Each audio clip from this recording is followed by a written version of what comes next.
So we've got Obamacare, and you've heard a few people have been canceled.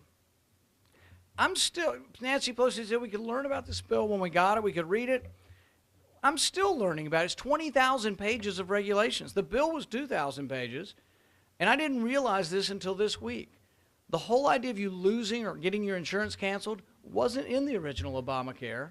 It was a regulation written by President Obama 3 months later. So we had a vote. This was before I got up there. The Republicans had a vote to try to cancel that regulation so you couldn't be canceled, to grandfather everybody in.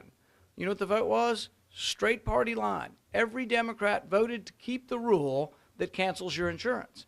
So this week, have you noticed? Democrats are like going to the White House and saying, Mr. President, what did you do? We're not responsible for this. The president canceled your insurance, but not us, because we're running in the South now, and we got a Republican running against us. So Mary Landrieu, she didn't have anything to do with it. Neither did Mark Pryor. Well, guess what they did? They voted specifically, not just for Obamacare, they voted for the rule that says if your insurance ever changes, you'll be canceled. So think about this. If it ever changes, this isn't a question of some people being canceled. Everyone will eventually be canceled because insurance companies, the policies become more expensive over time. That change causes it to be ineligible for the grandfather rule, and you will be canceled. This is going to happen to the employer policies also. Why?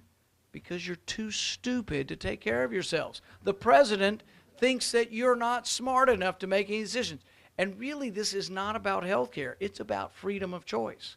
It's about freedom. It's about whether you should have the liberty to buy something. What comes after health care? Somebody might someday say, we're going to ban the big gulp. How would that be? Oh, that's right. They already did that. Sorry. But what's next? We got health care. We got the big gulp. I mean, you name it. They're coming. They're coming after your donuts. Did you hear they're coming after the trans fat in your donuts? So I mentioned this today, and unfortunately, my wife tells me I should count to 10 before I speak sometimes, but I couldn't help. The FDA has banned, unilaterally, some unelected bureaucrat has banned trans fats. And so I said we need to line every one of them up. I want to see how skinny or how fat the FDA agents are that are making the rules on this.